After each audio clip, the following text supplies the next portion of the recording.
Berjumpa lagi dengan Albarak. Kita lanjutkan cerita kelahiran kembali Dewa Abadi tanpa nama. Jangan lupa share, like, komen, dan subscribe. Kelahiran kembali Dewa Abadi tanpa nama bab 1101 harapan. Ada alasan mengapa surga memberi begitu banyak waktu kepada makhluk untuk bercocok tanam. Butuh waktu untuk mengumpulkan kebijaksanaan dan pemahaman. Dibutuhkan waktu untuk membangun hati Dao yang tidak bisa ditembus. Dan, meski begitu, itu bisa hancur jika diberi waktu yang cukup. Ini bahkan bukan yang terburuk. Dion tidak menghabiskan 40 tahun menjalani hidup. Dia menghabiskan separuh hidupnya dalam percobaan, berjuang untuk hidupnya. Dia menghabiskan hampir 3-5 tahun tidak sadarkan diri. Dia bahkan menghabiskan masa kecilnya dengan mengurung diri di ruangan yang dipenuhi layar komputer, bersembunyi dari kebenaran orang tuanya yang telah meninggal. Yang Dion tahu hanyalah pertarungan dan kesakitan. Bahkan istrinya, titik kecil kebahagiaan dalam hidupnya, hanyalah titik kecil. Jumlah waktu yang mereka miliki untuk memberikan pengaruh padanya, untuk menunjukkan kepadanya bahwa ada sesuatu di luar rasa sakit, sangatlah sedikit. Jadi, ketika pemuda yang tidak tahu apa-apa tentang realitas kehidupan ini tiba-tiba dihadapkan pada pemahaman tak tergoyahkan yang diberikan kepadanya oleh bakatnya yang menentang surga. Bagaimana dia bisa memiliki keinginan untuk membantahnya? Bagaimana dia bisa memberikan kesempatan yang baik padahal berdasarkan pengalamannya, hanya ada sedikit kesempatan? Jari Dion berkedip, menyebabkan Raja Naga muncul di pergelangan tangannya, dililitkan pada pita panjang yang licin. Badan logamnya bergeser, berubah menjadi pisau ramping yang sangat tajam sehingga ujung-ujungnya adalah satu-satunya bagian dari tubuh penyerap cahaya yang memantulkan apapun. Tangan Dion gemetar, menggenggam pisau itu dengan seluruh kekuatannya. Aku seharusnya tidak ada. Sebelum ada orang yang menyadari apa yang terjadi, Dion telah menusukkan pisau ke jantungnya. Darah muncrat dari lukanya, namun, jika dilihat dari kurangnya reaksinya, orang akan berpikir bahwa aliran merah itu bukan miliknya. Esmeralda gemetar. Bahkan jika dia keluar, apa yang bisa dia lakukan? Apakah Dion akan mendengarkannya? Tidak peduli seberapa keras dia berteriak dan memohon, Dion sepertinya tidak bisa mendengarnya. Harapan para roh meredup. Mereka tidak hanya sedih dengan berakhirnya Dion, tetapi kematian Dion juga melambangkan kematian mereka. Tanpa energi jiwanya yang mendukung mereka, mereka sudah lama menghilang. Kini pemuda yang menjadi harapan mereka telah menusukkan pisau ke dalam hatinya sendiri, berusaha bunuh diri. Dion duduk di sana berjam-jam, berharap hidupnya perlahan-lahan hilang. Tapi, meski jam berganti menjadi lebih dari 2 hari, tidak terjadi apa-apa. Saraf Esmeralda berada di ujung tanduk. Dia memiliki tubuh Andit sekarang, yang terkuat yang pernah kulihat, tapi bahkan tubuh Andit pun memiliki batasnya. Tidak bisa terus seperti ini. Orang terbaik untuk membangunkan Dion dari situasi ini mungkin adalah Clara, dan meskipun demikian, itu tidak dijamin. Masalahnya adalah Clara telah kelelahan hingga batas maksimalnya selama 3 bulan, mungkin butuh waktu berminggu-minggu sebelum dia bangun. Dion tidak mungkin bertahan selama itu, apalagi jika dia memutuskan untuk menyakiti dirinya sendiri lebih parah. Tiba-tiba Esmeralda teringat sesuatu. Bersikap langsung tidak akan membantu. Tapi, tatapannya beralih ke segel yang melayang di depan jiwa Dion. Saat Esmeralda pertama kali melihat jiwa Dion, dia terkejut menemukan 2 segel. Yang pertama adalah yang dia kenali, segel tempat perlindungan dunia batin. Itu tidak lain adalah penghalang yang ditempatkan pada jiwa, energi dan kemauan yang meresap ke dalam tubuh seseorang, menyedot kekuatan mereka untuk membangun dunia batin seseorang. Namun, segel kedua adalah rantai kristal, terukir dengan tanda kuno dan mendalam, sehingga bahkan Bunda Putih tidak dapat memahaminya. Faktanya, dia bahkan tidak yakin bahwa itu ada hubungannya dengan alkimia susunan sama sekali. Namun, meski tidak mengenali segel kedua ini, intuisinya memberitahunya bahwa segel itu telah berubah sejak terakhir kali dia melihatnya. Pada awalnya, dia bingung, tetapi setelah percakapan pribadi dengan si kembar hamster surgawi, dia mengetahui keberadaan Evangeline. Mengetahui kecerdasan muridnya, mustahil baginya untuk tidak memahami setidaknya sebagian dari cerita yang diceritakan si kembar padanya.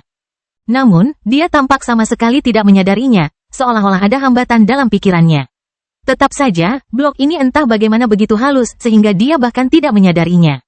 Satu-satunya penjelasan adalah bahwa Evangeline telah mengambil kendali atas The Seal dan menempatkan blok tersebut di sana. Sayangnya, meski Esmeralda pernah menjadi pemilik The Seal, namun itu bukan miliknya lagi. Selain itu, tidak seperti istri Dion, dia dan jiwa Dion tidak terhubung, jadi dia tidak bisa menggunakan The Seal. Namun, idenya masih tetap ada, untuk memanipulasi Dion secara halus. Bagaimana aku bisa memanipulasinya? Alis Esmeralda berkerut. Ini adalah masalah yang dia hadapi selama 2 hari terakhir, tidak dapat menemukan jawabannya. Kuncinya bukanlah memanipulasi dia untuk menemukan jawabannya, melainkan memanipulasi dia agar berpikir bahwa ide Anda adalah miliknya sendiri. Sebuah suara lembut tiba-tiba berbicara. Esmeralda, yang tenggelam dalam pikirannya sendiri, menoleh dan melihat putri kecantikan tersenyum ringan. Permainan Go sangat mirip dengan kehidupan. Seseorang dapat menghabiskan waktu selamanya mempelajari rahasianya dan masih merasa bahwa rahasia tersebut dapat terus berkembang. Putri kecantikan menjelaskan dengan tenang. Namun, kebenaran di balik permainan ini selalu mengandalkan konsep sederhana yang diasah oleh para master hingga tingkat yang mencengangkan. Saat saya berperan sebagai Master Go, saya mengambil wilayah dengan berpura-pura seolah-olah lawan saya mendapatkan wilayah. Saya mengambil batu dengan berpura-pura seolah-olah lawan saya akan mendapatkan batu. Gerakan salehku tampak lemah dan serangan sombongku tampak lembut. Putri kecantikan mengangkat tangannya yang kecil dan halus, mengulurkan jari telunjuk dan jari tengahnya. Yang satu diletakkan di atas yang lain seolah-olah dia sedang meletakkan batu Go di udara. Auranya berubah total. Kecantikan yang tadinya pemalu dan pendiam menjadi setajam pedang, jubah rohaninya berkibar di benak batin Dion. Jika kita ingin memberinya kesempatan untuk merangkak keluar dari bawah ini dan memulihkan hati daunnya, kita tidak perlu membangun seluruh jalan. Kita hanya perlu menunjukkan kepadanya pintu masuk. Mata Esmeralda bersinar, gelar putri kecantikan jelas tidak hampa. Dia begitu dibutakan oleh kekhawatirannya sehingga dia tidak dapat memisahkan diri dari situasi tersebut untuk memikirkan solusi terbaik, namun putri kecantikan telah melakukannya. Pada saat itu, satu kata menguasai jiwa Dion, mengapa? Kata itu tidak mempunyai penjelasan lebih lanjut, tidak mempunyai arti yang lebih mendalam, hanya diulang-ulang. Berkali-kali, dengan ritme yang menakutkan yang menarik perhatian Dion terlepas dari kondisi pikirannya. Kenapa? Dion melihat pisau yang masih ada di dadanya dan darah mengalir darinya.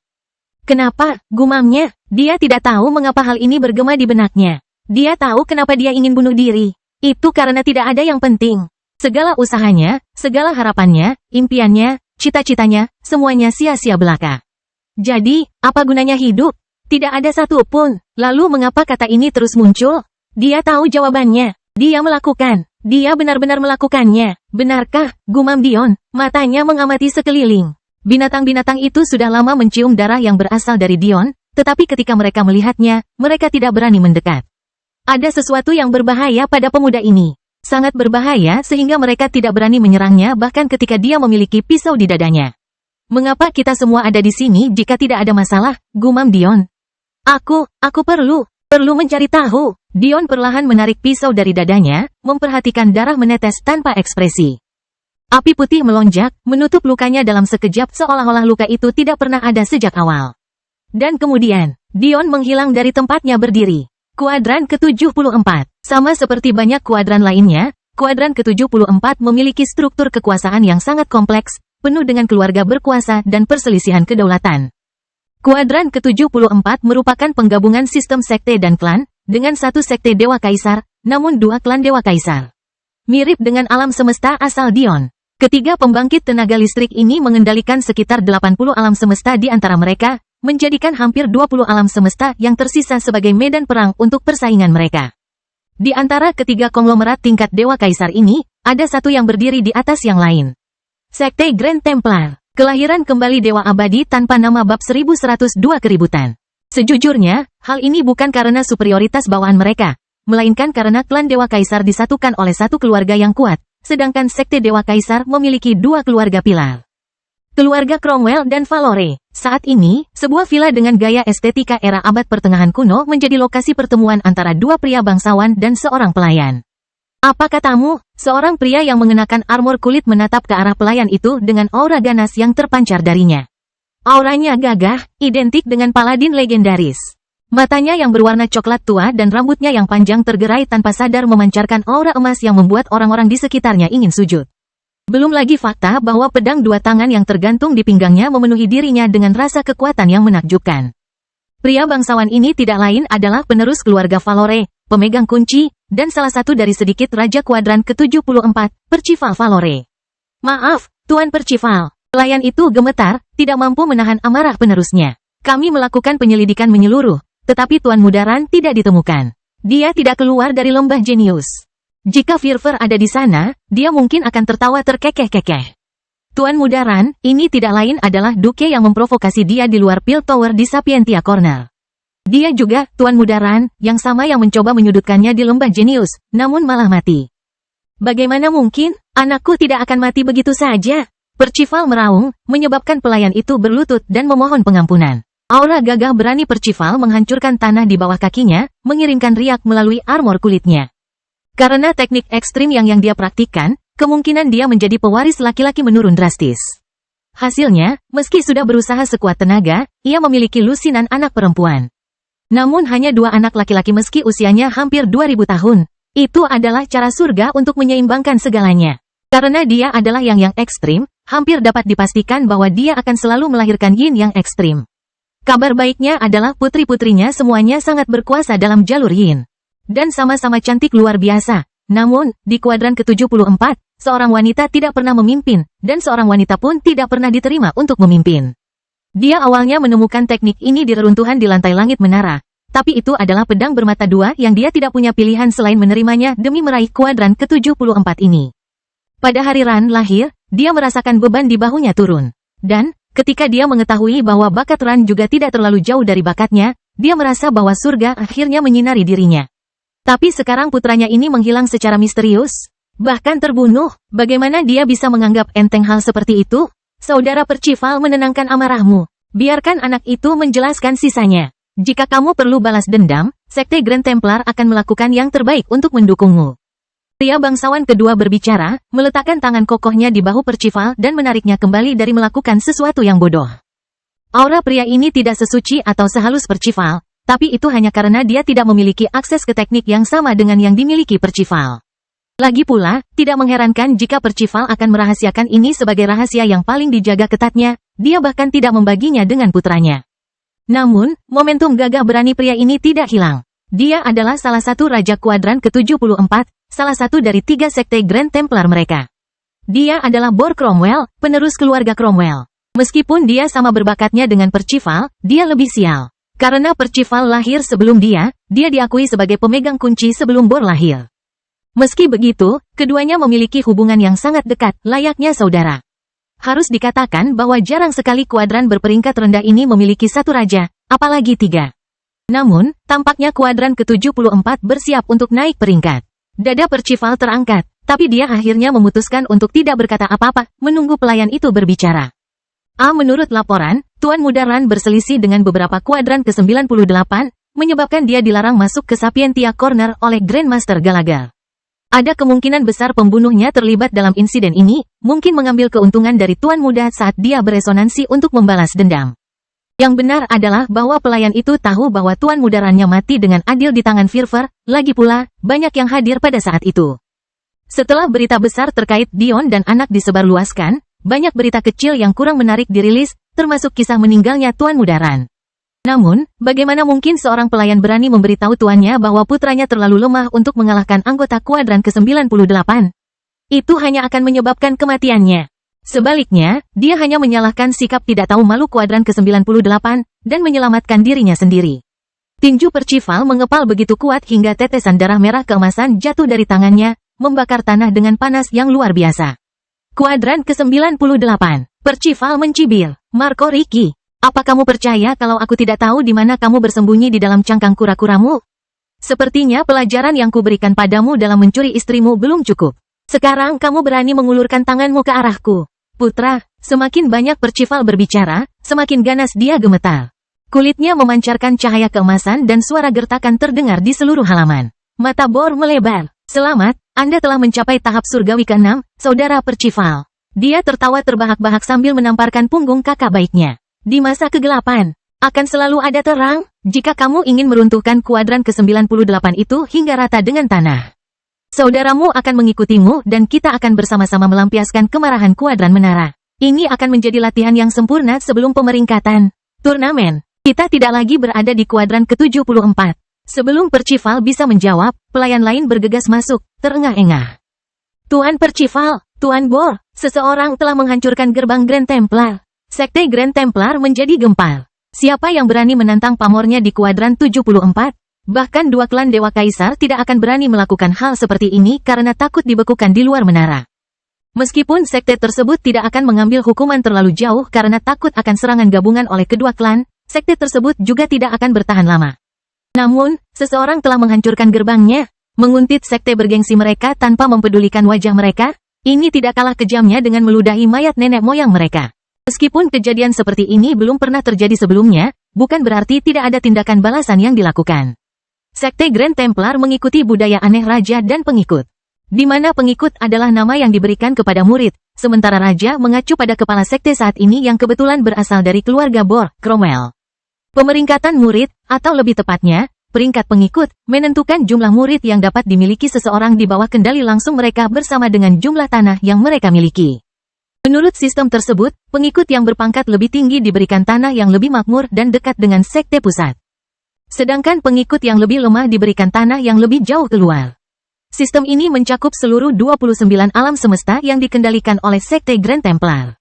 Sejalan dengan sistem ini, pengikut tidak hanya menguasai sebagian dari kekuatan tempur sekte tersebut, tetapi juga memiliki kewajiban, menurut aturan sekte, untuk memberikan kekuatan bertarung tersebut jika sekte tersebut membutuhkan jasa mereka. Oleh karena itu, tidak mengherankan jika peringkat pengikut turun sejalan dengan peringkat gelar menara.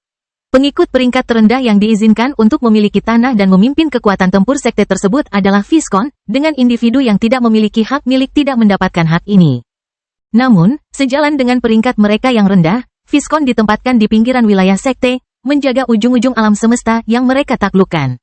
Lebih jauh ke dalam, Al mulai bermunculan, memperkuat wilayah tengah wilayah sekte tersebut. Namun, tulang punggung kekuatan sekte ini adalah Markise yang bertugas di bagian tengah-tengah.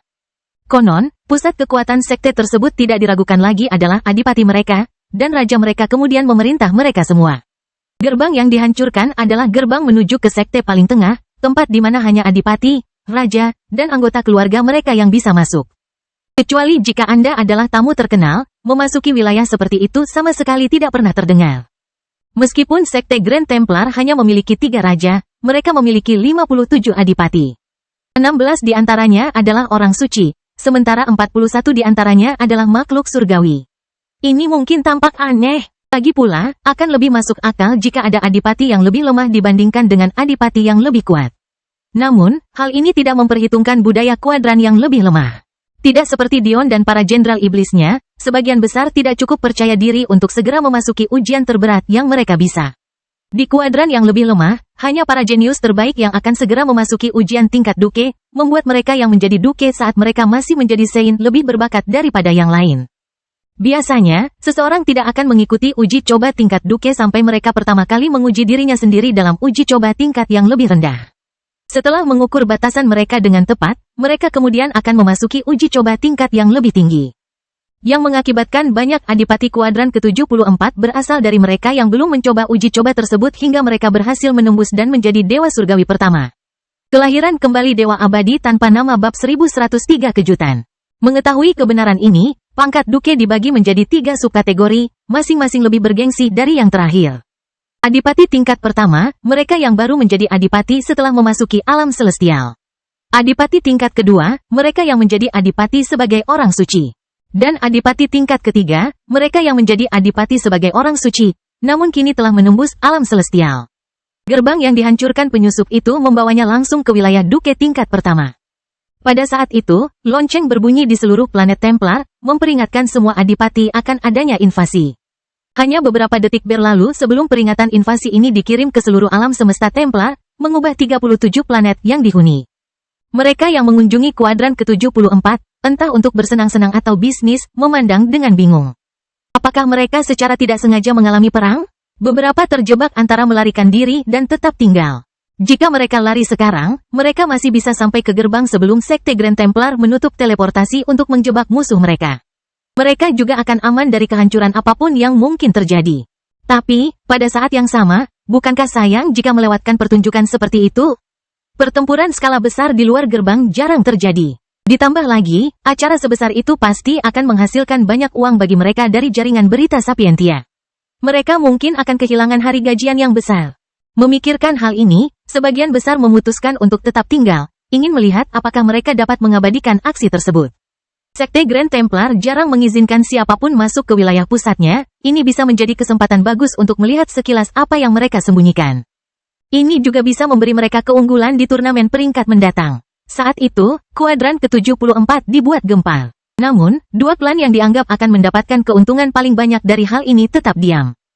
Klan Dewa Kaisar Camelot dan Montfort, dua saingan setia Sekte Grand Templar, menjadi sangat tenang seolah-olah semua ini tidak ada hubungannya sama sekali dengan mereka. 33 tentara dimobilisasi di wilayah Duke tingkat pertama, masing-masing dipimpin oleh Duke dari wilayah kekuasaan mereka. Tidak ada yang mengerti seberapa besar ancamannya sejak para penjaga dikalahkan sebelum mereka dapat memberikan rincian apapun. Jadi, mereka memutuskan untuk mengambil pendekatan dengan menggunakan kekuatan penuh. Meski begitu, wilayah tengah sangatlah luas. Meskipun jaraknya tidak berarti apa-apa bagi para dewa, dan hanya menimbulkan sedikit ketidaknyamanan bagi para Saint, sebagian besar pasukannya terdiri dari para ahli pengumpul esensi. Hal ini sangat membatasi kecepatan mereka, yang berarti bahwa sebagian besar pertahanan gerbang, setidaknya pada fase awal, akan diserahkan kepada 3 duke tingkat pertama yang paling dekat dengan pintu masuk sekte mereka. Ketika kerumunan yang penasaran berjalan ke pintu masuk sekte Grand Templar, mereka menemukan parit besar, diisi oleh sungai yang deras. Berbagai hewan akuatik yang memancarkan aura pengumpul esensi dan biksu berserakan di barisannya, menjadikannya tugas berat bagi siapapun yang berada di bawah peringkat biksu untuk menyeberang. Hal ini terutama terjadi karena lebar sungai setidaknya 100 km, jarak yang menguji batas kemampuan pengumpul esensi yang lebih lemah untuk terbang melintasinya. Tembok tinggi abad pertengahan di wilayah tengah Sekte Grand Templar menjulang di kejauhan, mencapai lebih dari 1 km ke langit. Meskipun batu-batu yang membangun bagian luarnya tampak biasa-biasa saja, ahli pandai besi manapun dapat memberitahu Anda bahwa batu itu dibuat dengan biji mineral tingkat master. Biayanya pasti sangat besar. Gerbang sekte ini dulunya sama megahnya, memancarkan aura paladin yang menindas, dipenuhi dengan kemurnian dan kebenaran. Namun, gerbang yang dulunya berdiri tinggi, lebarnya hampir 300 meter dan tingginya lebih dari 1 kilometer, belum lagi tebalnya puluhan meter, telah hancur terlupakan. Namun, bukan ini yang paling mengejutkan para penonton. Ada 2 hal yang lebih mematikan pikiran. Yang pertama adalah dengan hancurnya gerbang. Orang dapat dengan jelas melihat bahwa pintu masuk Sekte Grand Templar sebenarnya adalah dunia yang sama sekali berbeda. Bagaimana mungkin kuadran berperingkat rendah seperti itu bisa memiliki dunia mistis yang begitu megah? Tidak heran mereka tidak pernah membiarkan siapapun memasukinya. Yang kedua adalah sesuatu yang membuat mereka merinding. Sungai yang mengamuk, yang dulu dipenuhi dengan monster tingkat tinggi yang memancarkan aura yang menjauhkan yang lemah, telah diwarnai hampir seluruhnya menjadi merah. Setelah diperiksa lebih dekat, mereka menyadari bahwa aura binatang kuat yang mereka rasakan perlahan menghilang saat ratusan mayat melayang ke atas, memenuhi udara dengan aroma kematian yang kental. Namun, sungai darah itu sama sekali tidak menimbulkan rasa takut seperti api hitam yang menari-nari di permukaannya, mengubah mayat binatang itu menjadi abu saat mereka melakukan kontak sekecil apapun. Api yang menakutkan, seorang kultivator lepas berkomentar pelan. Apa yang diprovokasi oleh Sekte Grand Templar? Di dalam dunia mistik Grand Templar, 3 duke tingkat pertama yang paling dekat bergerak dengan cepat. Bukan karena mereka sangat setia pada sekte mereka, namun mereka ingin memanfaatkan situasi ini untuk mendapatkan poin prestasi. Meskipun pangkat mereka sebagai adipati tingkat pertama ditetapkan kecuali mereka bisa menjadi raja, mendapatkan pahala masih bisa memberi mereka lebih banyak tanah dan meningkatkan posisi mereka di peringkat bangsawan. Siapa di antara mereka yang tidak mau memperjuangkan hal seperti itu? Tuan Merek, sepertinya Anda cukup bersemangat. Saya belum pernah melihat Anda bergerak secepat ini selama berabad-abad. Pasukan perlahan mendekat dari timur. Dari apa yang bisa dilihat, ada sekitar 10.000 orang di barisan mereka, sekitar 1/10 di antaranya adalah orang suci, dan sisanya adalah pengumpul esensi. Di langit di atas terbang simbol Sekte Grand Templar dan hadiah yang diberikan kepada mereka yang masuk dalam jajaran adipati, singa ekor naga. Binatang buas itu memancarkan aura seorang saint tingkat atas dan memiliki tingkat bumi yang tinggi. Tidak diragukan lagi itu adalah harta nasional Sekte Grand Templar dan salah satu alasan utama mereka hanya mengizinkan segelintir orang untuk memasuki dunia mistik mereka. Surai peraknya bergetar karena nafasnya yang panas saat ekornya yang bersisik perak melesat melintasi langit. Kehadirannya saja membuat kuda setan merah yang ditunggangi para pejuang Sekte Grand Templar gemetar ketakutan. Jika bukan karena fakta bahwa mereka dilatih dengan sangat keras, binatang-binatang kelas biasa itu sudah lama roboh di bawah aura singa. Jelas sekali bahwa sesuatu di dunia mistik ini kondusif untuk memelihara binatang berlevel tinggi. Tetap saja, fokus dari 3 pasukan yang mendekat bukanlah singa berekor naga yang mereka miliki, melainkan sesama bangsawan. Bagaimanapun, mereka semua adalah rival. Masing-masing dari mereka berdiri di atas kepala binatang singa bersurai perak sepanjang 30 meter dengan 2 pelayan markis dari alam surgawi di belakang mereka. Mengamati persaingan mereka saat pasukan mereka berbaris menuju gerbang. Pria yang berbicara itu mengenakan baju besi perak yang mempesona, dibuat dengan gaya seorang ksatria abad pertengahan. Pedang dua tangannya tergantung di pinggulnya, tapi dia juga memegang tombak perak berbentuk kerucut di tangan kanannya yang memberinya aura gagah berani. Tuan Ulrich, saya menantikan untuk melihat peningkatan yang telah dicapai oleh tombak perkasa Anda selama beberapa dekade sejak saya melihat Anda. Jangan mengecewakan saya, seorang pria yang licik dan terpelajar menjawab. Dia mengenakan jubah emas panjang yang berisi 8 garis emas bertepi hitam di lengan bajunya, menunjukkan bahwa dia adalah Grandmaster sihir tingkat ke-8. Pria ketiga tertawa kecil melihat interaksi keduanya. Dia juga memakai baju besi ksatria, tapi selain baju besinya berwarna hitam, punggungnya memegang gada bergagang panjang. Yang kepalanya sebenarnya 5 kali lebih besar dari kepalanya. Mengingat pria ini tingginya hampir 3 meter. Ukuran gada ini berbicara sendiri. Ini tidak lain adalah Sir Tybalt, adipati tingkat pertama dari Sekte Grand Templar. Ketiga pria ini adalah legenda, dan masing-masing bergerak menuju tujuan bersama. Namun, ketika mereka melihat apa yang berjalan perlahan ke arah mereka, mata mereka membelalak karena terkejut. Seorang pria muda berjalan maju perlahan, pedang hitam legam tertinggal di tanah di tangan kanannya. Kelahiran kembali Dewa Abadi tanpa nama bab 1104 tidak masalah. Dadanya telanjang, tapi jelas berlumuran darah. Tidak mungkin untuk mengetahui apakah itu miliknya atau milik orang lain. Tetap saja, satu-satunya yang dia kenakan hanyalah celana panjang hitam yang digulung yang entah bagaimana tampak tidak tersentuh. Ciri-cirinya adalah puncak kesempurnaan seolah-olah wajah dan tubuhnya dipahat oleh para dewa sendiri. Rahangnya tegas, bahu dan dadanya lebar, dan dia berdiri tegak dengan tinggi sedikit lebih dari 6 meskipun bertelanjang kaki. Matanya lesu, namun membawa sedikit cahaya keemasan. Pakar manapun dapat langsung mengatakan bahwa pemuda ini berada dalam kondisi tanpa pamrih yang mendalam. Jenis keadaan tanpa pamrih yang hanya bisa dicapai seseorang ketika mengejar tujuan yang membuat pikiran Anda kewalahan. Satu-satunya kemungkinan adalah pemuda ini tidak lagi peduli dengan hidupnya.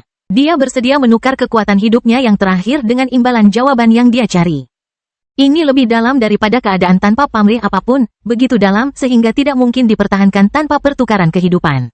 Energi mental manusia tidak mampu menahan pengurasan. Namun, ironisnya, hal ini seringkali menyebabkan kematian total. Akankah dia menerima jawabannya terlebih dahulu? Atau akankah kekuatan hidupnya terkuras terlebih dahulu?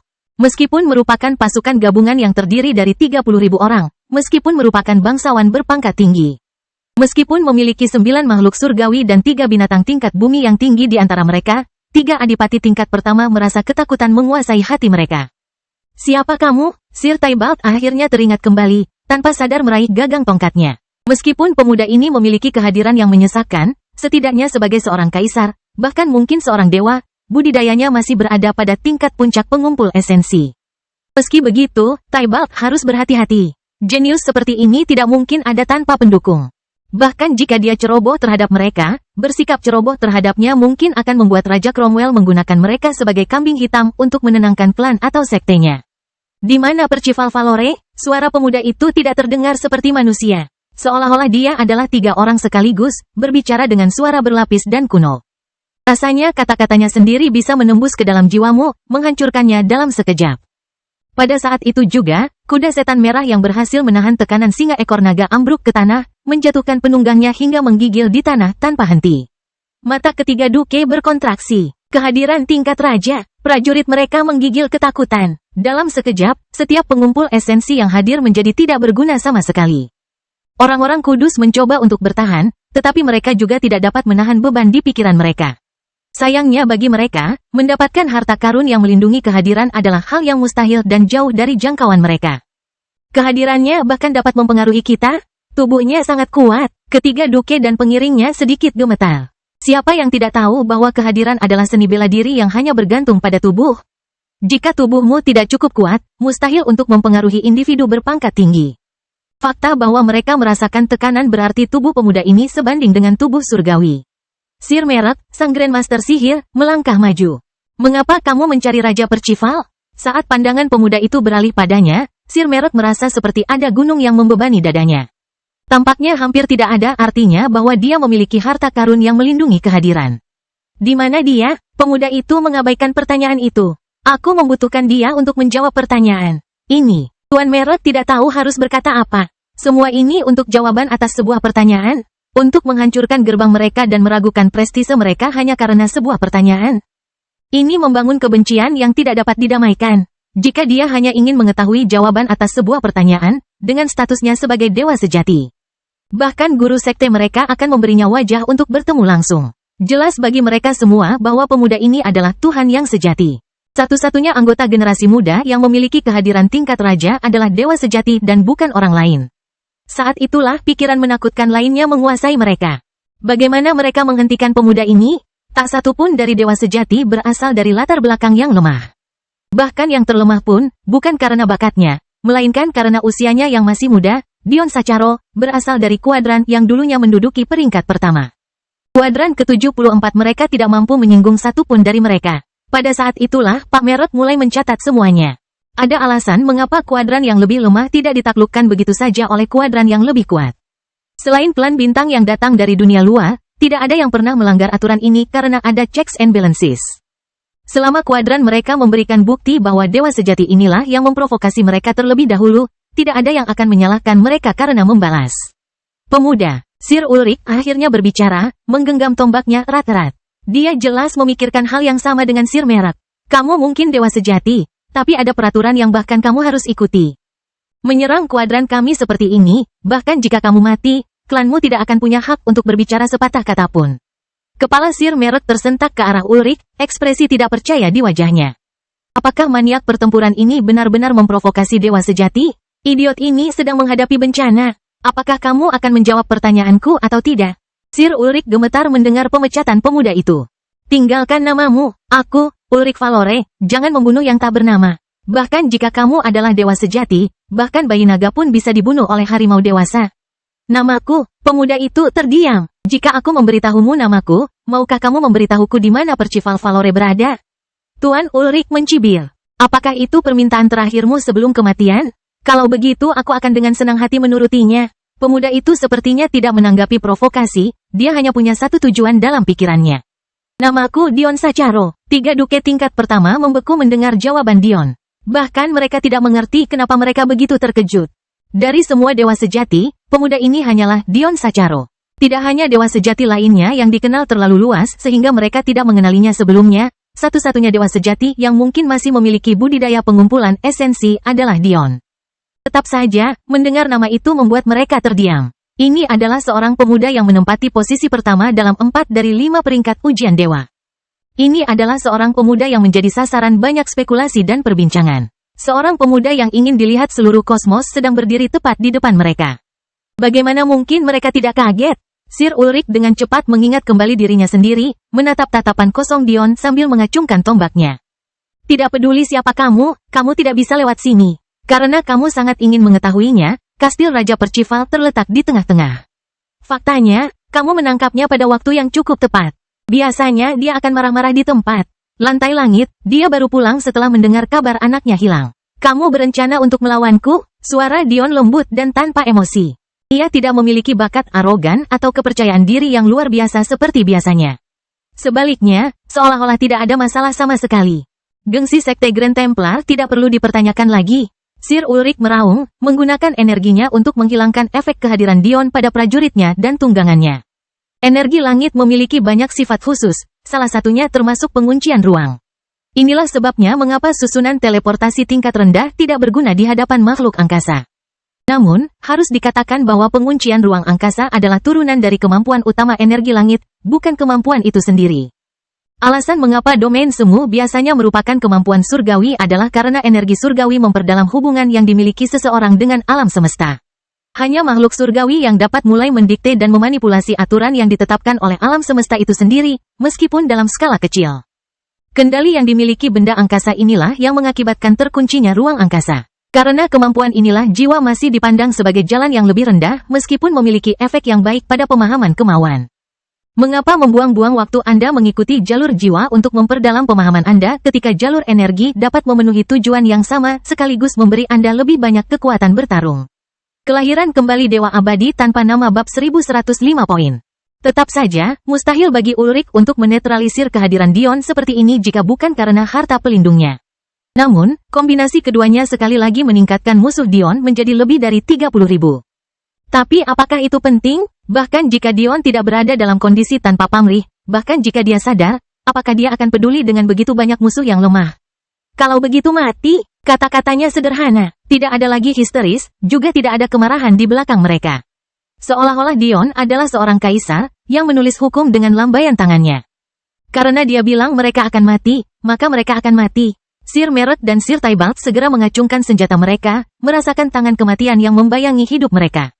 Saat Sir Ulrich menyerbu ke arahnya, Dion hanya mengangkat tangan pedangnya, perlahan mengacungkan Raja Naga saat momentum serangannya melonjak. Seorang pria berdiri tegak melawan lebih dari 10.000 orang. 9.000 pengumpul esensi, 1.000 orang suci, singa berekor naga 1, 3 surgawi. Saat itu, sesuatu yang mengejutkan terjadi. Kehendak utama dari senjata yang seharusnya menghilang sepenuhnya kembali hidup, melonjak ke level ke-9 dengan sangat mudah. Dunia bergetar saat bumi lain yang menghancurkan satu dengan Dao muncul. Mengukir dirinya ke langit dengan kecepatan yang sangat lambat, namun entah bagaimana begitu cepat sehingga bahkan Sir Ulrich pun tampak melambat hingga merangkak. Arai Dao ini bahkan lebih ilusi daripada arai api Dion. Faktanya, ukurannya juga jauh lebih kecil. Sementara api hitam dan putih Dion membentuk susunan selebar 100 meter, keinginan utama senjata Dion hanya sekitar 10 meter. Namun, hal itu masih membuat 3 duke tingkat pertama gemetar karena terkejut. Apakah ini dewa sejati? Mereka adalah makhluk surgawi namun belum mempelajari satupun niat tingkat 7. Namun pemuda ini masih seorang pengumpul esensi tetapi telah mempelajari niat tingkat 9. Niat hukum tertinggi tingkat 9? Mengapa perbedaannya begitu besar? Dalam keadaan tanpa pamrih, Dion bahkan tidak menyadari bahwa pemahaman tunggal ini telah menghabiskan lebih dari 1000 tahun masa hidupnya. Tapi, apakah dia akan peduli meski dia tahu?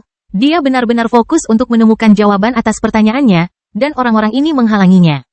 Jika bukan karena fakta bahwa tubuhnya tidak dapat menangani pemahaman Dao sejati, dia akan menyerahkan masa hidup apapun yang diperlukan untuk mempelajari Dao tingkat 9. Baju besi mempesona dari berlian dan kristal biru dan putih melapisi tubuh Dion, membuatnya tampak seperti prajurit surgawi yang turun dari langit untuk melakukan perintah surga. Fitur tampannya ditingkatkan hingga maksimal saat 4 pasang sayap muncul dari punggungnya untuk segera dilapisi dengan armor ilahi yang sama. Armor dewa perang yang legendaris hampir muncul kembali sepenuhnya. Saat ia melangkah ke tingkat niat, keadaannya yang sedikit ilusi akan hilang, memungkinkannya muncul sepenuhnya di dunia. Sir Merritt, sang Grandmaster sihir, gemetar saat menyadari apa yang terjadi. Itu bukanlah niat tingkat 9, itu adalah kemauan tingkat 9. Tapi, hanya ada satu wasiat tingkat 9 yang bisa membentuk susunan Dao. Tuan senjata, jantung Esmeralda berdebar-debar karena ketakutan seorang ibu saat melihat putranya mempertaruhkan nyawanya. Dia tidak sepenuhnya memahami keadaan Dion saat ini, tetapi dia tahu bahwa surga tidak pernah memberikan apapun secara gratis. Agar Dion dapat mereformasi pemahaman master senjatanya dengan begitu cepat, dia harus membayar mahal, terutama karena pemahaman itu jauh melampaui pemahamannya sebelumnya. Lebih parahnya lagi, karena jantung Dao-nya masih hancur, ia juga harus terus-menerus membayar harga agar jantung Dao-nya tetap seperti semula. Tanpa hati Dao-nya yang menopang persepsi dan pemahamannya tentang kehendak, pasti ada hal lain yang melakukannya. Pikirannya kacau, dia ingin menitikkan air mata, tetapi tidak ada yang keluar. Dia bahkan tidak punya hak untuk melakukan itu sebagai roh. Dia hanya bisa menyaksikan muridnya berjalan di jalan yang sepi, berharap dan berdoa agar muridnya kembali dengan selamat. Hampir segera setelah lengan Dion mencapai puncaknya, susunan Dao ilusi kedua muncul, melayang di depan susunan utama senjata biru kerajaan selebar 10 meter, kecuali kali ini. Lebarnya 100 meter, susunannya bersinar dengan cahaya keperakan. Dengan cepat mengukir simbol-simbol yang begitu dalam pada dirinya sendiri sehingga para duke merasakan energi mental mereka terkuras lebih dari setengahnya hanya dengan pandangan sekilas. Satu dengan maksud spasial Dao. Roh-roh dalam pikiran Dion bergetar. Mereka belum pernah melihat susunan Dao spasial yang terukir sedalam itu. Kompleksitas simbol-simbolnya tidak lain adalah hukum tertinggi. Bagaimana mungkin? Pada saat itu, lebih dari 1000 tahun kehidupan Dion tersedot ke dalam kehampaan, tidak pernah kembali. Namun, dia tampaknya tidak peduli saat lengannya terayun ke bawah dengan sembarangan. Kebanggaan samurai, Ronin. Suara berlapis Dion berbicara tanpa emosi. Dengan satu ayunan, Dion mempelajari teknik pedang kelas menengah yang belum pernah dia renungkan di alam satu dengan diri yang legendaris, mengambil cuti berminggu-minggu dari umurnya hanya dalam sekejap. Dia menambahkan 2 keinginan pada teknik kelas umum. Mustahil. Sir Ulrich bahkan tidak memiliki kemampuan sensorik untuk memahami apa yang terjadi saat tebasan pedang dahsyat yang menyatu secara spasial akan membuat dia dan pasukannya kewalahan. Hanya Master Dion yang benar-benar memahami apa yang terjadi, menyebabkan dia gemetar hebat.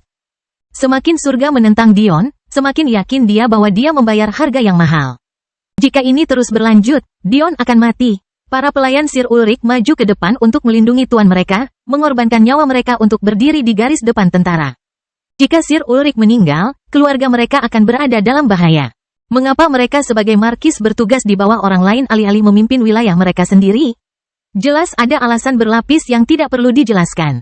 Singkatnya adalah mereka tidak punya pilihan lain dan mereka lebih memilih kehilangan nyawa daripada membiarkan sesuatu terjadi pada tuan mereka. Kedua lelaki tua itu saling memandang dengan getir sebelum menyerang serangan Dion.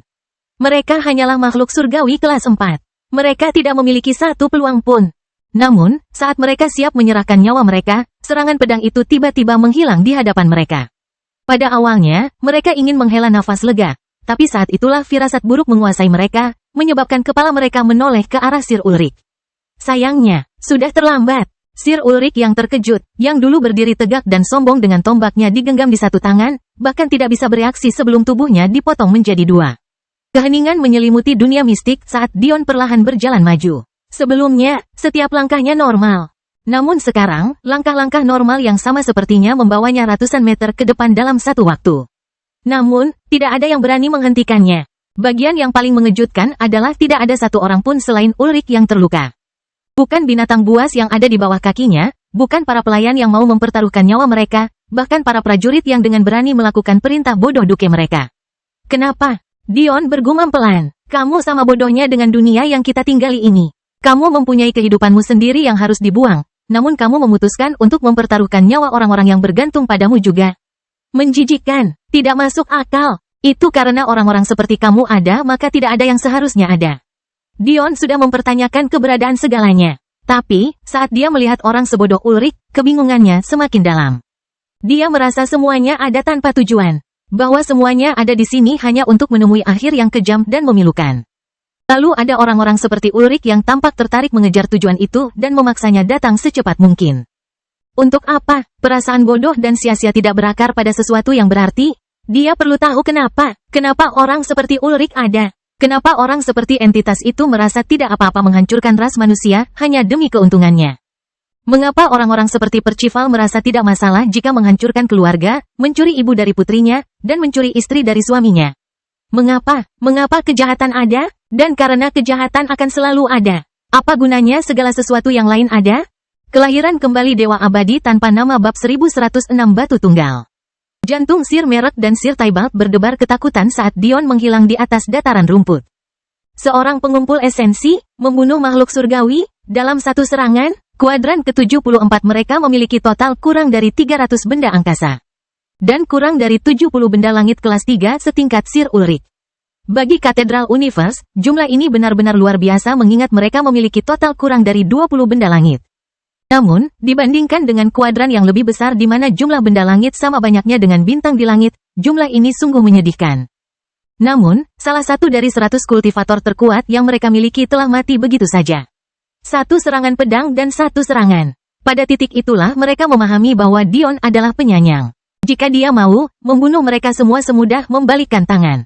Apa yang dilakukan Percival hingga memprovokasi pemuda ini? Saat dua duke tingkat pertama yang tersisa sedang tenggelam dalam pikirannya, aliran individu mulai berdatangan ke dalam. Menyebabkan mereka mengerutkan kening karena ketidaksenangan. Ini adalah sekte Grand Templar mereka, ini bukan arena tontonan. Menurut orang-orang bodoh ini, apa ini? Namun, merasakan aura orang-orang yang berani masuk membuat para duke ragu mengambil tindakan untuk menghentikan mereka. Haha, saudara-saudara. Kami baru saja datang untuk membantu sekte Grand Templar Anda. Anggap ini sebagai ucapan terima kasih atas keramah tamahan Anda. Seorang surgawi dari kuadran yang tidak dikenal tertawa ramah dengan tatapan licik di matanya. Mayat Sir Ulrich pasti tidak dilewatkan olehnya, begitu pula singa berekor naga yang melayang di langit. Tidak disangka kuadran ke-74 akan menyembunyikan binatang buas seperti ini. Banyak penonton yang berpikir dalam diam. Pada akhirnya, para duke hanya bisa mengertakkan gigi dan menerima alasan surgawi yang tidak tahu malu. Jelas sekali bahwa peristiwa-peristiwa ini akan menyebabkan tetesan ke bawah yang besar. Apa yang akan terjadi di masa depan sama sekali tidak diketahui. Saat ini, Dion telah berhasil mencapai gerbang dalam kedua, yang mengarah langsung ke wilayah duke tingkat kedua. Namun nasib gerbang ini tidak berbeda dengan nasib gerbang sebelumnya. Adapun penonton dan pasukan berkumpul dari sekte Grand Templar, mereka mengikuti di belakang jejak kehancuran. Tidak sulit menemukan keberadaan Dion. Kadang-kadang ditandai dengan kobaran api hitam, di lain waktu dengan bekas luka pedang yang sangat dalam, sehingga kedalamannya tidak dapat diukur. Di lain waktu itu adalah binatang buas dan pasukan yang gemetar yang tidak berani bergerak bahkan setelah dia sudah lama pergi. Seorang pria berjalan melalui sebuah sekte bergengsi seolah-olah itu adalah halaman belakang rumahnya sendiri, meluncur melalui barisan mereka semudah bernapas. Membantai tanpa berpikir dua kali dan memaksakan kehendaknya tanpa hambatan. Para penonton menyaksikan dengan diam, tidak berani melampaui batas terlalu jauh. Berbeda dengan Dion, mereka tidak berani memprovokasi sekte sebesar ini sendirian. Jelas sekali bahwa fondasi kuadran ke-74 lebih dalam dari yang diketahui kuadran lain. Awalnya mereka berasumsi bahwa yang menyerang lebih dari satu orang. Namun, semakin banyak bukti yang mereka lihat, semakin yakin mereka bahwa itu sebenarnya hanya satu orang. Beberapa penonton yang lebih kuat mencoba menyelidiki dukes tentang siapa pria atau wanita ini. Tapi Sir Merritt dan Sir Tybalt tidak mengucapkan sepatah kata pun. Di satu sisi, mereka muak dengan tindakan yang disebut-sebut sebagai penonton tersebut, sementara di sisi lain, mereka tidak tahu apakah itu tindakan yang benar. Sesuatu memberitahu mereka bahwa rahasia ini lebih berharga sebagai sebuah rahasia. Kenyataannya, mereka benar. Jika orang yang tepat mengetahui bahwa Dion menyerang sekte ini, banyak rencananya yang akan gagal.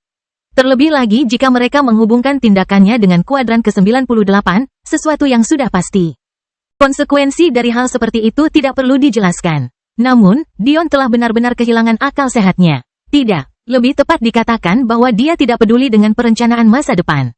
Satu-satunya hal yang penting baginya adalah menemukan jawaban atas pertanyaannya. Sayangnya, pewarnanya sudah hilang. Bahkan jika Sir Merritt dan Sir Tybalt memegang kata-kata mereka saat ini, kejadian hari ini akan segera menjadi berita utama. Setelah itu, tidak lama kemudian rumah Dion dan Solren Kuadran menjadi titik fokus dari musuh-musuh yang pernah menghancurkan mereka. Mustahil bagi musuh-musuh itu untuk mengabaikan kelahiran dewa sejati di sekte rusa surgawi. Tetap saja, kerumunan itu mengikuti jejak kehancuran Dion, melalui tingkat pertama, ke tingkat kedua, dan melewati tingkat ketiga. Pada saat mereka menyusul bayangan samar Dion di kejauhan, dia telah mencapai pusat dari sekte Grand Templar. Namun kali ini, kaliber musuh yang dihadapinya berada pada level yang sangat berbeda, sehingga penonton tiba-tiba merasakan keinginan untuk berlari. Barisan seperti ini. Bagaimana jika mereka memutuskan untuk membunuh mereka semua demi menjaga rahasia mereka? Sebelum Dion, pasukan yang terdiri dari hampir 500.000 orang suci berdiri di tembok sekte inti. Berbeda dengan dinding terluar yang terbuat dari biji tingkat master, biji dari sekte inti sebenarnya adalah tingkat Grandmaster puncak. Hanya sedikit lagi dari peringkat spiritual. Setiap prajurit mengenakan baju besi perak berkilau dengan pedang lebar 2 tangan di sisinya. Setiap skuadron yang terdiri dari 10.000 orang dipimpin oleh satu prajurit surgawi lapis baja merah, yang berjumlah hampir 50 komandan surgawi.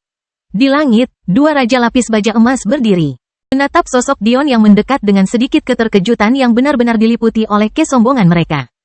Di belakang kedua raja ini berdiri sesuatu yang tampak seperti sekumpulan wanita cantik dari dunia lain, masing-masing memancarkan yin murni yang membuat hati manusia berdebar karena hasrat. Mungkin jika hanya ini saja, itu bisa diterima. Tapi, itu bukan. Hampir 100 singa berekor naga terbang di angkasa. Perbedaannya adalah sisik mereka bukan perak, melainkan emas, dan budidaya mereka bukanlah lapisan suci puncak, melainkan alam surgawi. Yang lebih mengherankan lagi, mereka bukan lagi monster tingkat bumi yang tinggi. Namun sebenarnya adalah monster tingkat bumi tertinggi yang hanya berjarak 1 helaan napas dari alam surga. 500.000 orang suci, 52 prajurit surgawi, 100 binatang surgawi, semua menunggu seorang pemuda dari alam pengumpul esensi. Momentum Dion luar biasa. Dia tampak seperti utusan para dewa, turun untuk menjatuhkan hukuman atas dunia. Armor dewa perangnya berkilau dengan warna putih cerah dan biru royal, melapisi tubuh dan sayapnya dengan indah dan mulus. Ciri-cirinya terpahat dan merupakan puncak kesempurnaan, terlepas dari tatapan matanya yang kusam. Bahkan menghadapi lebih dari 500.000 musuh, langkahnya tidak goyah. Seolah-olah dia diciptakan untuk medan perang, atau, lebih tepatnya, medan perang dibuat untuknya. Hati lusinan wanita cantik yang berdiri di belakang kedua raja itu berdebar-debar melihat bayangannya. Wanita-wanita ini tidak lain adalah putri Percival, yang masing-masing memiliki konstitusi yin yang ekstrim. Meskipun ini bukan konstitusi berlabel, masing-masing memiliki tubuh yang berada di jurang tingkat bumi dan memiliki ketertarikan yang relatif tinggi terhadap teknik dan kemauan yang berhubungan dengan yin. Namun, karena yin ekstrim mereka ditakdirkan untuk selalu mencari yang ekstrim, membuat mereka lebih rentan terhadap citra laki-laki dibandingkan dengan wanita kuat lainnya. Karena afrodisiak 9 awan yang, tekanan yang diberikan Dion jauh lebih padat daripada ahli formasi Dao yang berspesialisasi dalam jalur yang.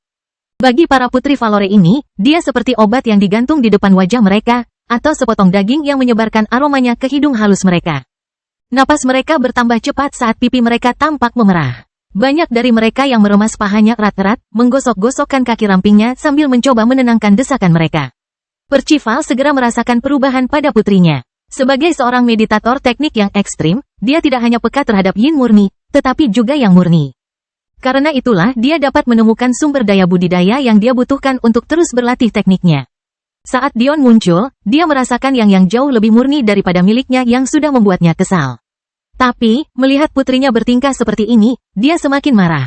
Putri-putrinya sebenarnya ada di sini untuk meningkatkan kekuatannya sendiri karena mereka dapat membentuk barisan di antara mereka untuk memperkuatnya.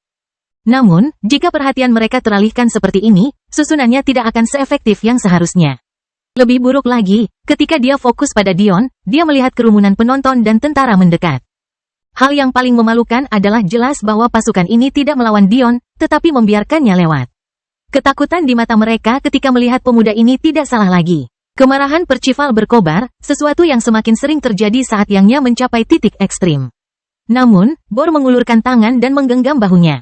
Lebih baik mereka tidak bertarung atau kekuatan bertarung kita akan terpukul. Ditambah lagi, kamu tahu kita tidak bisa membiarkan para penonton ini pergi dengan bebas atau semua perencanaan kita tidak akan berarti apa-apa. Aku akan memerintahkan mereka untuk memblokir keluar dari semua rute keluar dan bunuh 2 burung dengan 1 batu. Kelahiran kembali Dewa Abadi tanpa nama bab 1107 Gerakan Tunggal.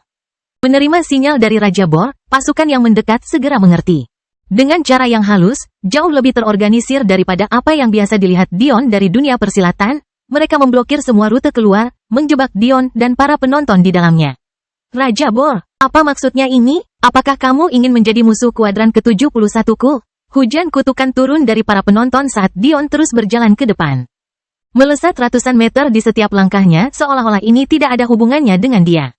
Bor mencibir sebagai tanggapan. Kalian para oportunis melanggar satu aturan yang kami tetapkan untuk kalian semua, masuk ke dunia mistik kami tanpa izin. Saat kalian melakukannya, kematian kalian sudah tersegel. Para penonton panik. Meskipun mereka semua adalah makhluk surgawi, jika tidak, mereka tidak akan berani datang ke sini. Jumlahnya kurang dari 30 orang. Apa yang bisa mereka lakukan melawan pasukan sebesar itu? Mereka pasti meremehkan kuadran peringkat 74 ini. Apakah kamu Percival? Tiba-tiba, sebuah suara dari dalam neraka berbicara, berlapis-lapis seperti hantu iblis itu sendiri. Bor dan Percival mengerutkan kening. Terlepas dari situasinya, keduanya percaya bahwa masalah ini sudah selesai. Keseluruhan tingkat pertama, kedua dan ketiga dari Sekte Grand Templar mereka, bahkan jika kekuatan mereka dikalikan 10 kali lipat dan digabungkan, tidak dapat mendukung sekte inti mereka. Pemuda ini tidak punya peluang. Siapa ini? Percival tidak menjawab Dion. Sebaliknya dia melihat ke arah para duke berjenjang yang datang ke sini, dengan asumsi bahwa salah satu dari mereka akan memiliki jawaban. Dia merasa tidak pantas untuk berbicara dengan orang yang tidak disebutkan namanya. Namun, saat dia menerima respon yang dia cari, matanya membelalak. Bukan hanya dia juga. Pasukan Grand Templar, bahkan saat bersembunyi di balik barisan pelindung sekte mereka, merasakan tekanan tak terlihat menguasai hati mereka. Alis Dion sedikit berkerut. Suruh Percival datang ke sini, kalau tidak aku akan menghancurkan gerbang ini juga. Lelucon yang luar biasa. Apa arti susunan pelindung di hadapan Dion? Dia bisa melihat kekurangannya dalam sekejap. Mungkin jika dia sadar, dia akan menyadari bahwa aneh jika kuadran lemah seperti itu benar-benar memiliki susunan pelindung setingkat komet, tapi saat ini, dia tidak peduli. Cacat itu tampak di matanya seperti sasaran merah besar, yang diperkuat ratusan kali lipat oleh keadaan tanpa pamrihnya. Mendengar kata-kata tersebut, Percival tertawa terbahak-bahak. Dia sama riuhnya dengan Sir Ulrich sebelumnya. Tapi, untungnya baginya, dia berada di balik perlindungan barisan pelindung yang kuat. Tetap saja, sebelum dia bisa menyelesaikan tawa tiruannya dan mengucapkan kata-kata merendahkan apapun yang dia rencanakan, barisan merah besar muncul di belakang Dion. Itu terjadi begitu cepat sehingga banyak yang melewatkan formasinya, tapi tidak mungkin mengabaikan struktur merah delima yang rumit, atau niat membunuh yang luar biasa yang terpancar darinya. Darah merembes dari mulut Dion setelah susunan ini terbentuk, tapi sepertinya dia tidak menyadarinya. Penghakiman kedua, siksaan. Kata penghakiman sepertinya meresapi seluruh pikiran mereka, mengambil alih pikiran mereka dan menghalangi individualitas mereka. Kakak laki-laki Dion, murid pertama dari guru besarnya, meremehkan gagasan bahwa jiwa tidak dapat mempengaruhi kecakapan pertempuran. Karena itu, dia menciptakan serangkaian serangan dan menamakannya penilaian, melambangkan jari tengah yang besar kepada orang-orang yang dia anggap tidak lebih dari orang bodoh. Penghakiman pertama, pembantaian, adalah raja dari susunan senjata neraka, yang menggunakan kekuatan surgawi kelas 2 dengan sangat mudah. Namun, Dion paling banyak bisa membentuk setengah lusin hingga selusin sebelum dia benar-benar pingsan. Jumlah ini meningkat menjadi sekitar 2 lusin setelah dia memperkuat pengembangan jiwanya. Namun, meski begitu, penghakiman kedua, siksaan, masih di luar kemampuannya. Berbeda dengan bagian lawannya, ia 10 kali lebih kuat, membentuk pedang iblis dan bukannya tombak berdarah yang diukir dengan rumit. Meski begitu, teknik penilaiannya masih relatif. Kekuatannya tidak diatur, melainkan berubah tergantung pada kekuatan jiwa. Sementara penilaian pertama sebanding dengan surgawi kelas 2. Penilaian kedua sebanding dengan surgawi kelas 2. Perbedaannya sangat besar. Sejujurnya, kelas 2 bukanlah batasan dari penilaian ini. Bagaimana mungkin? Hanya saja Dion dengan sengaja membiarkan kelemahan dimasukkan ke dalam Arae, menurunkan biaya stamina secara signifikan. Dia sama sekali tidak dimaksudkan untuk menggunakan teknik ini sebelum dia memasuki alam Dao. Tapi, bagaimana Dion bisa peduli dalam situasi ini? Tanpa ragu-ragu, dia menggunakan penghakiman kedua. Menyebabkan Glyph berdarah dengan panjang tubuh lebih dari 100 meter dan bilah yang sangat tebal dan lebar hingga hampir membuat tembok pertahanan terlihat kerdil, muncul di langit. Detik berikutnya, dunia dibutakan oleh kilatan warna merah. Kerangka ilusi merayap dari tanah, jeritan korban yang disiksa terdengar samar-samar bahkan saat rumput hijau subur digantikan oleh sungai darah ilusi. Pada saat itu, masa hidup Dion berkurang lebih dari 100 tahun lagi sebagai susunan dao hijau yang tembus cahaya dan tenang terbentuk di langit, dengan lebar 10 meter. Masa hidupnya kemudian turun lagi, berkurang lebih dari 500 tahun, ketika susunan dao ilusi selebar 10 meter yang tampak seperti ukiran kristal batu muncul. Terkadang memantulkan warna merah jambu dan ungu, dan di lain waktu sama sekali tidak berwarna. Kedua susunan itu bertumpuk satu sama lain, satu di depan yang lain saat mereka berdiri di depan Glyph yang perlahan bermanifestasi. Hati kedua raja tercekam. Satu dengan angin dao dan kemauan kristal. Pada akhirnya, mereka hanya bisa tersenyum pahit. Meremehkan dewa sejati adalah hal yang bodoh. Bahkan sebagai raja yang hidup lebih dari 2000 tahun. Keinginan tingkat tertinggi mereka adalah tingkat niat ke-7, apalagi memiliki 2 niat tingkat ke-9, mereka bahkan tidak memiliki 1 niat tingkat ke-8. Tidak ada waktu untuk menyesali kurangnya bakat mereka, juga tidak ada kesempatan untuk memahami apa yang sedang dilakukan Dion. Bahkan sebelum mereka sempat bereaksi, kacamata berdarah itu telah melesat ke depan dengan kecepatan yang tidak dapat dipahami. Ledakan sonik terdengar di udara saat aliran udara yang ditekan menghantam pasukan terorganisir yang berjarak ratusan meter. Saat Glyph melewati susunan dao angin, kecepatannya menjadi lebih dari 3 kali lipat. Namun, ketika ia melewati kristal itu, tubuhnya yang berdarah memperoleh kilau kristal dan auranya meningkat lebih dari 2 kali lipat. Pada saat itulah susunan dao sepanjang 100 meter yang dilapisi api hitam dan putih muncul di depan tembok pertahanan. Api putih berkobar, namun tidak ada panas.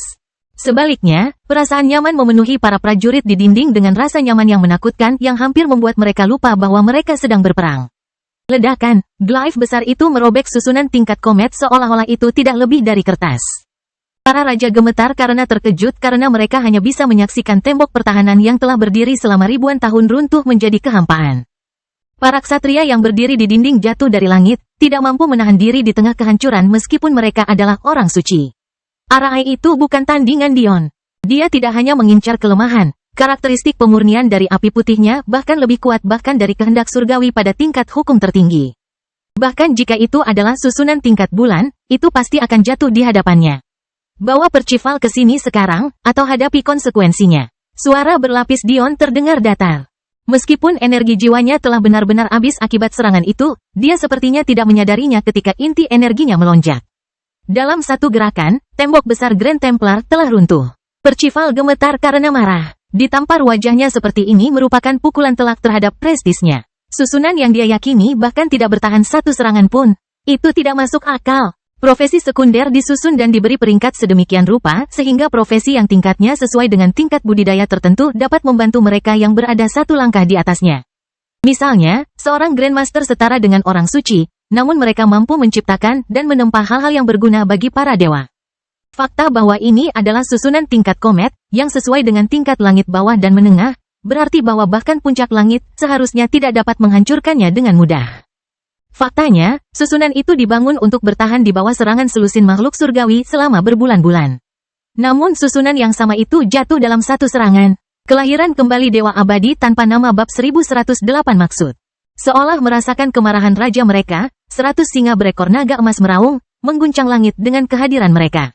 Membunuh, Percival meraung. Lebih dari separuh ksatria sekte Grand Templar menjadi berantakan karena terjatuh dari tembok yang runtuh.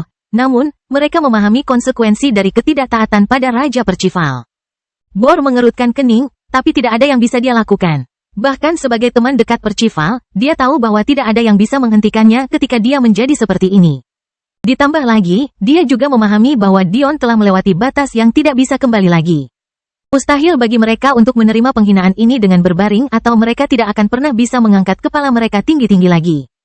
Setidaknya, mereka memiliki kebanggaan sebagai paladin sejati. Kenapa? Gumam Dion pada dirinya sendiri. Mengapa kamu mengirim mereka untuk mati?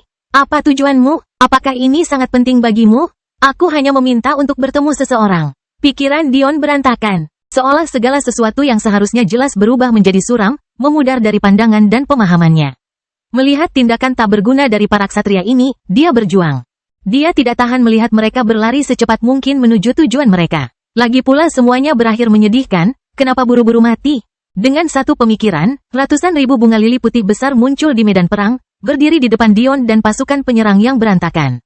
Pada saat itu, 200.000 Dion muncul, masing-masing terangkat ke udara untuk membuat busur. Para ahli di langit gemetar karena terkejut. Bagaimana jadinya seperti ini? Bagaimana mungkin seseorang bisa mengkloning dirinya sendiri sebanyak itu? Namun, kenyataannya ada di hadapan mereka. Kecakapan pertempuran yang sangat dibanggakan oleh Sekte Grand Templar ditiru oleh Dion hanya dalam sekejap. Setiap klon berisi 15% kehebatan Dion. Tapi apa maksud sebenarnya? Bukankah seorang Celestial sudah 10 kali lebih kuat daripada seorang Saint Puncak? Dion, yang memiliki benda angkasa, membentuk klon dengan 15% kekuatan bertarungnya setara dengan menelurkan 200.000 orang suci puncak. Percival ingin berteriak dan memerintahkan sekuat tenaga untuk memasuki formasi bertahan. Tetapi baru pada saat itulah dia menyadari betapa bodohnya dia. Dia memaksa pasukannya untuk menyerang dengan cara yang tidak sedap dipandang. Bagaimana mereka bisa memasuki formasi apapun sekarang? 200.000 anak panah diluncurkan ke langit, membawa momentum yang mematikan. Namun, sebelum mereka dapat mencapai targetnya, tubuh utama Dion mendengus. Pada saat itu, ujung setiap anak panah dilapisi dengan api hitam kecil, memperkuat aura berbahaya mereka dalam jumlah yang tak terbayangkan. Hati Esmeralda berdebar kencang, begitu banyak kendali. Ini jauh melampaui level surgawi. Suara anak panah yang mengenai sasaran mereka seperti derai hujan deras di musim semi yang hangat, memukau pasukan penyerang. 200.000 ksatria dilalap api hitam sebelum jatuh ke tanah. Kedua raja hanya bisa menyaksikan dengan ngeri ketika setengah dari pasukan mereka menjadi tidak berguna. Namun, bagian yang paling memalukan adalah Dion bahkan tidak repot-repot membunuh mereka seperti pejuang. Sebaliknya, baju besi dan senjata mereka dilucuti. Dibiarkan tergeletak di tanah dalam keadaan telanjang bulat karena api menimbulkan kerusakan yang cukup untuk mengakhiri kemampuan mereka bertarung, namun tidak cukup untuk membahayakan nyawa mereka. Penghinaan telanjang. Dion dengan keras batuk seteguk darah saat dia merasakan jiwanya mengering lebih parah dari sebelumnya. Bahkan dia tidak mengerti mengapa dia bersusah payah untuk tidak membunuh mereka. Tidakkah dia percaya bahwa kejahatan tetap berkuasa, apapun yang terjadi? Kalau begitu, mengapa tidak membunuh mereka saja untuk menghilangkan kesengsaraan mereka? Hanya masalah waktu saja sebelum mereka mati. Kenapa? Dion menyeka darah dari mulutnya, menyaksikan pasukan lainnya ragu-ragu untuk maju.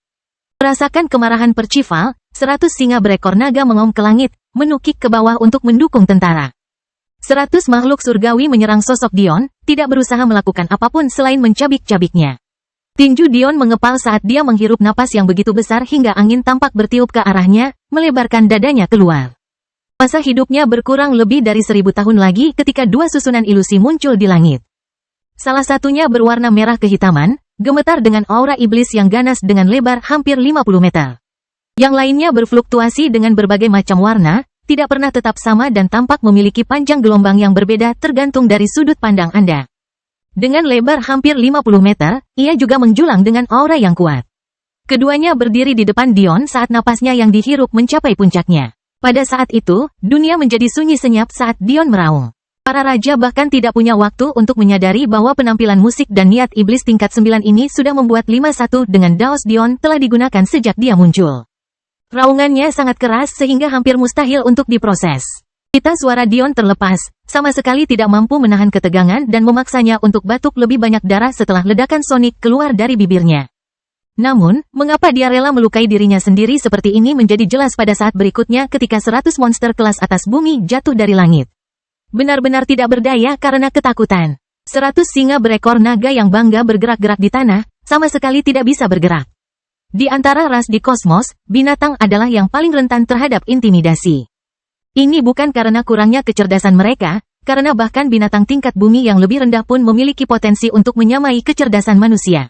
Sebaliknya, itu karena naluri bawaan mereka. Binatang memiliki hubungan yang lebih kuat dengan unsur-unsur alam dibandingkan dengan spesies lain, tapi itu tidak selalu merupakan hal yang baik. Seringkali, mekanisme yang menyelaraskan indera mereka ke tingkat tinggi yang, katakanlah, memungkinkan mereka menghindari serangan kemauan yang terwujud di ruang angkasa oleh akal ilahi Dion. Adalah mekanisme yang sama yang membuat mereka cacat pada serangan sonik seperti yang baru saja digunakan Dion.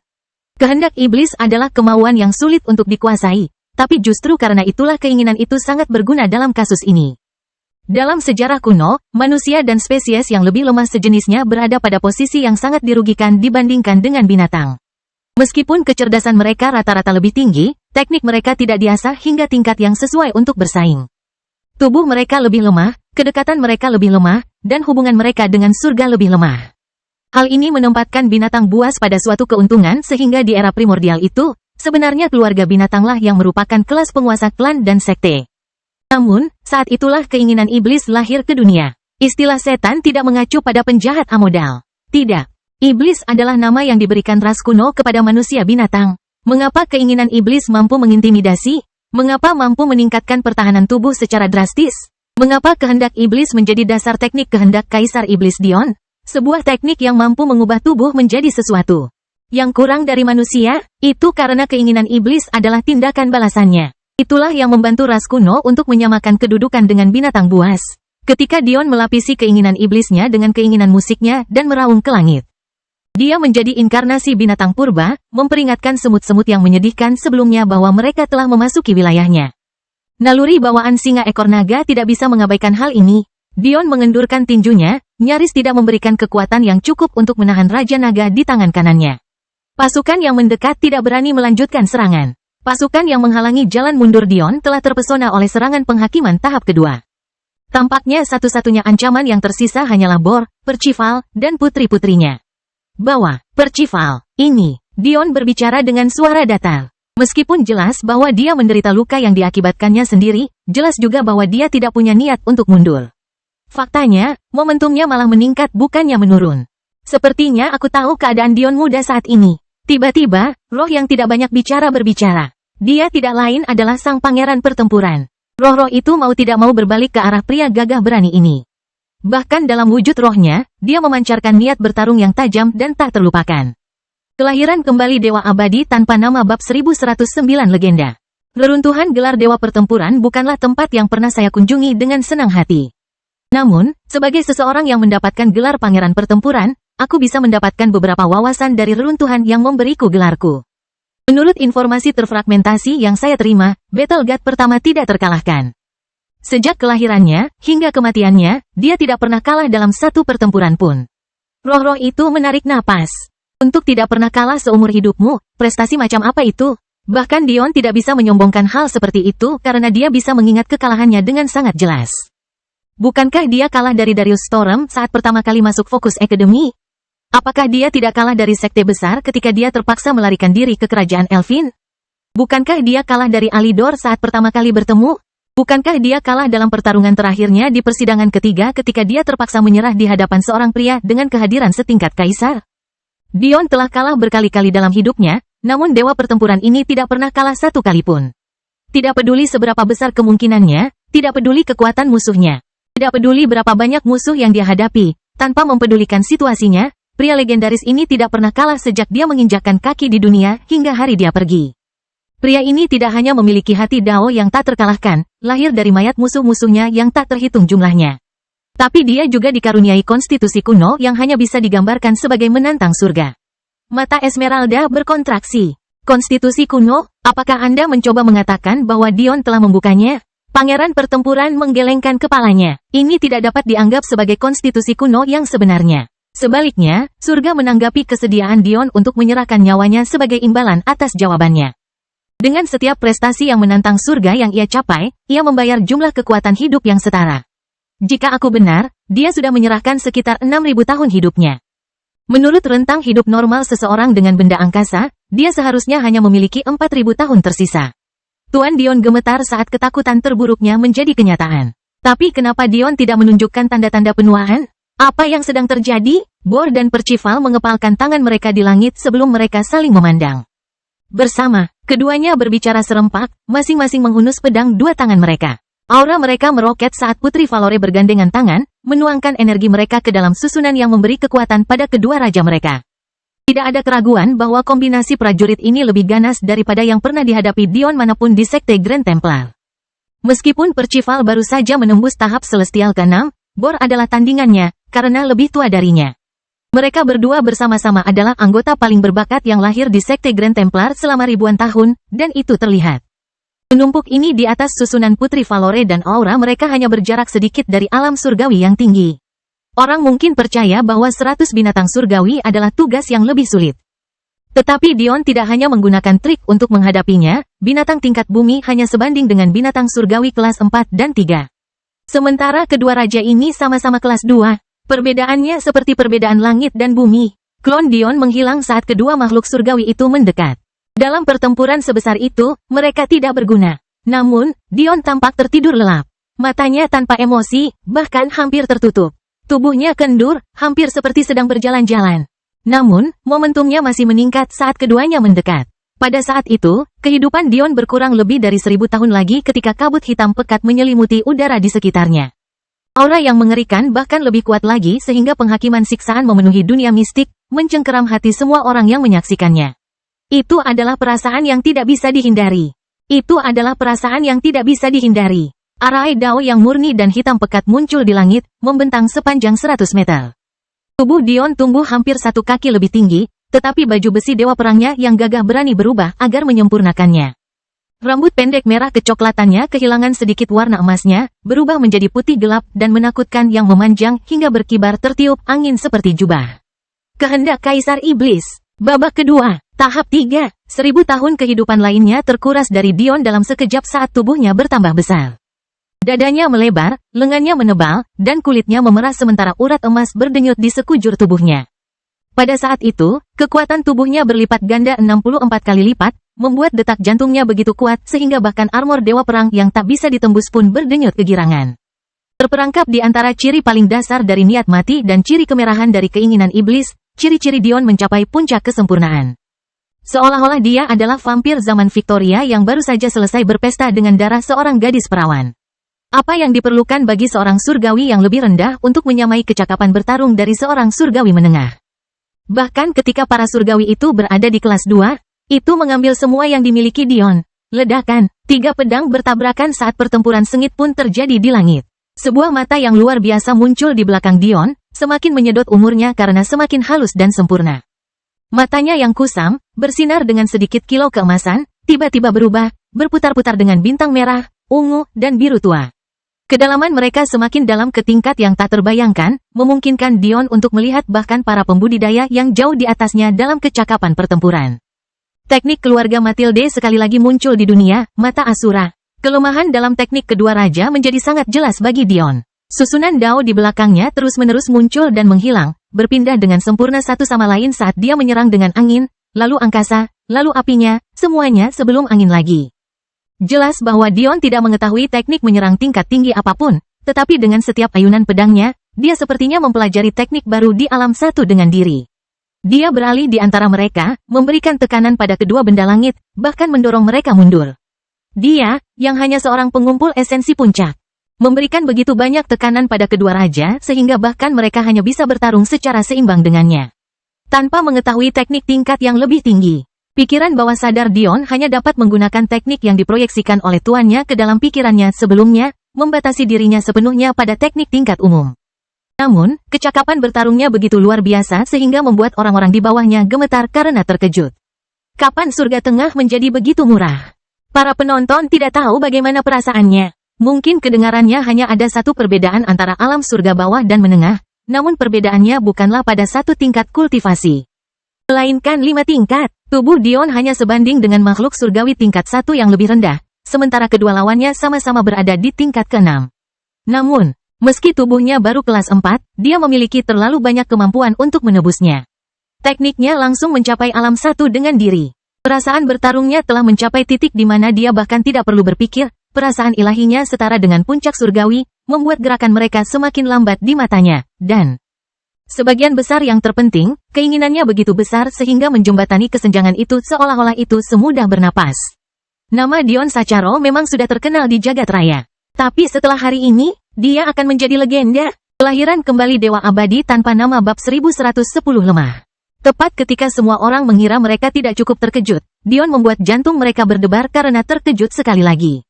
Dalam sekejap, pedangnya berubah bentuk, menjadi pedang yang menyapu langit. Auranya berubah dari seorang samurai yang terikat kehormatan, menjadi seorang raja perang yang berlari melintasi medan perang dengan kuda hitam, bersiap untuk membunuh puluhan kepala dengan satu ayunan pedangnya. Berkah surga dicurahkan saat Dion menguasai teknik demi teknik, menghancurkan tingkat pemahaman yang lebih rendah untuk meroket ke alam 1 dengan diri dengan sangat mudah. Sejak saat itu, senjatanya terus berubah di tangannya. Terkadang itu adalah tombak, di lain waktu itu adalah tongkat, dan di lain waktu itu adalah pedang atau tombak. Armor dewa perang miliknya berkilauan di bawah langit saat ketiga prajurit itu bertarung. Tidak ada keraguan bahwa jika dunia mistik ini tidak jauh lebih kuat dibandingkan dengan sebuah planet, ia pasti sudah hancur berkeping-keping sekarang. Roh-roh dalam benak Dion hanya bisa menyaksikan dengan getir saat pertempuran ini berlanjut. Berapa tahun lagi hidup yang Dion sanggup hilangkan? Jika Dion tidak memiliki konstitusi yang sama dengan Battle God, lalu apa hubungannya dengan dia? Bagaimana hubungan kedua hal ini? Esmeralda akhirnya bertanya sambil mengepalkan tangan kecilnya. Dan mengapa dia tidak menua meskipun dia hanya memiliki sisa 30% hidupnya? Kenapa dia tidak menua? Aku tidak tahu. Sang pangeran pertempuran menggelengkan kepalanya. Namun, aku yakin dia menukar umurnya untuk meniru kemampuan dewa pertempuran. Konstitusi kuno dewa pertempuran dengan tepat dinamai konstitusi dewa perang. Namun, menurut legenda, dewa pertempuran tidak menyukai nama itu karena perang berarti mengandalkan sesuatu selain dirinya sendiri. Dia percaya bahwa perang tidak dapat menangkap inti dari pertempuran yang sebenarnya. Terlalu banyak rencana, terlalu banyak pihak lemah yang terlibat, jadi dia meremehkan nama itu. Pada akhirnya, ketika dia meninggalkan cukup banyak jejak dalam sejarah untuk membentuk silsilah gelarnya sendiri, dia mengubah nama dari dewa perang menjadi dewa pertempuran. Saya yakin Anda semua sudah menebak sekarang betapa surga menentang dewa pertempuran. Konstitusi dewa perangnya mampu memberinya semua manfaat yang diambil Dion saat ini tanpa harus membayar satu harga pun. Tidak hanya dia bisa memasuki kondisi tanpa pamrih yang mendalam dengan surga yang menambah energi mentalnya, dia juga bisa langsung mempelajari teknik apapun atau memahami keinginan apapun. Dia bisa melihat dan meniru teknik lawannya dengan sekali pandang. Dia tidak pernah kalah dalam satu pertarungan pun karena bahkan ketika dia dihadapkan pada rintangan yang sangat buruk, dia berkembang terlalu cepat sehingga tidak bisa kalah. Dari pemahamanku, satu-satunya batasan pada konstitusi kuno dewa perang adalah kultivasimu. Anda tidak dapat mempelajari teknik tingkat bumi secara instan kecuali Anda adalah seorang suci. Dan Anda tidak dapat mempelajari teknik tingkat surga secara instan kecuali Anda adalah seorang surgawi. Selain itu, Anda tidak dapat mempelajari Daos kecuali Anda adalah seorang ahli formasi Dao dan tidak dapat mempelajari maksud kecuali Anda berada di alam yang sesuai. Apakah itu pengumpul esensi untuk maksud tahap pertama hingga ketiga dan seterusnya? Namun, jika konstitusi dewa memberi penggunanya meridian kelas 1 sejak lahir, menurut Anda bakat kultivasi seperti apa yang dimiliki oleh dewa pertempuran? Dia tidak tertandingi, dia tidak dibatasi oleh logika. Dia memiliki ketertarikan pada setiap keinginan yang ada, dia bisa menguasai teknik apapun yang ada di hadapannya. Satu-satunya pembatasnya adalah rasa ingin tahunya sendiri. Bahkan master hukum tertinggi senjata legendaris hanya dilahirkan olehnya. Seorang pria yang mampu menguasai senjata apapun yang ditempatkan di hadapannya dengan sekali pandang. Jadi maksudmu, roh-roh itu bergumam? Ya, ada dua faktor yang memungkinkan Dion mencapai kondisi ini. Yang pertama adalah dia tidak peduli dengan hidupnya. Aku tidak yakin apa rincian pasti tentang masa hidupnya. Tapi aku yakin bahkan jika dia berada di dekade terakhirnya, dia akan menyerah begitu saja jika itu berarti menemukan jawaban atas pertanyaan yang dia cari. Namun, meski dengan tekad ini, surga membutuhkan sesuatu yang lebih. Master senjata masih mengandung esensi dewa pertempuran. Surat wasiat diberi nama seperti itu karena suatu alasan. Surat wasiat dapat diwariskan hingga akhir zaman jika seseorang cukup kuat. Terutama jika Anda membuat surat wasiat. Berkomunikasi dengan kehendak dewa pertempuran adalah sesuatu yang diimpikan oleh kami yang menyandang gelar pertempuran. Hanya saja cara melakukannya terlalu rumit. Bagaimana bisa mempelajari master senjata bisa begitu mudah? Namun, Dion mampu melakukannya. Sebagai penghargaan atas tekadnya dan terima kasih atas pertukaran kekuatan hidup, Dion dapat menggunakan kemampuan dewa pertempuran. Roh-roh itu gemetar, memiliki konstitusi yang begitu kuat sehingga dapat memberikan efek seperti ini hanya dari sisa kemauan. Apakah semua konstitusi kuno begitu kuatnya? Namun, Dion hampir tidak peduli. Seiring berlalunya waktu, serangannya semakin ganas. Tiba-tiba, mata Dion menjadi hitam. Bintang-bintang berwarna merah, ungu dan biru yang menari-nari di matanya mendapat latar belakang kerlap-kerlip api hitam, semakin melemahkannya.